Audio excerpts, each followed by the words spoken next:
ईश्वर पर विश्वास। ऋषिकेश में गंगा जी के किनारे एक संत रहा करते थे।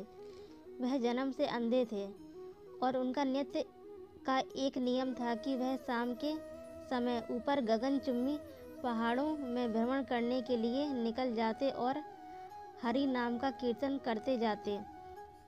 एक दिन उनके एक शिष्य ने उनसे पूछा, बाबा आप हर रोज इतने ऊंचे ऊंचे पहाड़ों में भ्रमण करने हेतु जाते हैं, वहाँ बहुत गहरी गहरी खाइयाँ भी हैं और आपको आँखों से दिखलाई भी नहीं देता, क्या आपको डर नहीं लगता?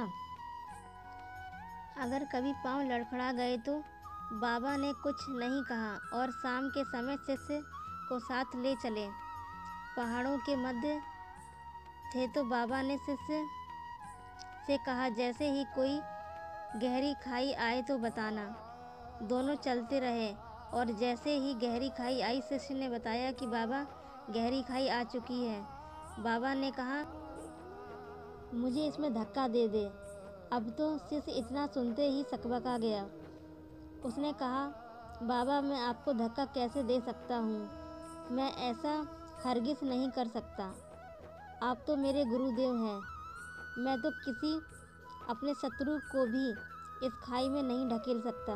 बाबा ने कहा, मैं कहता हूँ कि मुझे इस खाई में धक्का दे दो, यह मेरी आज्ञा है और मेरी आज्ञा का अवहेलना करोगे तो नरकगामी होगे। शिष्य ने कहा, बाबा मैं नरक भोग लूँगा मगर आपको हरगिज़ इस खाई में धक्का नहीं दे सकता। तब बाबा ने शिष्य से कहा, नादान बालक, जब तू जैसा एक साधारण प्राणी मुझे खाई में नहीं ढकेल सकता तो बता मेरा मालिक भला कैसे मुझे खाई में गिरने देगा। उसे तो सिर्फ गिरे हुए को उबारना आता है, गिरे हुए को उठाना आता है, वह कभी किसी को गिरने नहीं देता। वह पल पल हमारे साथ है, बस हमें विश्वास रखना होगा उस पर।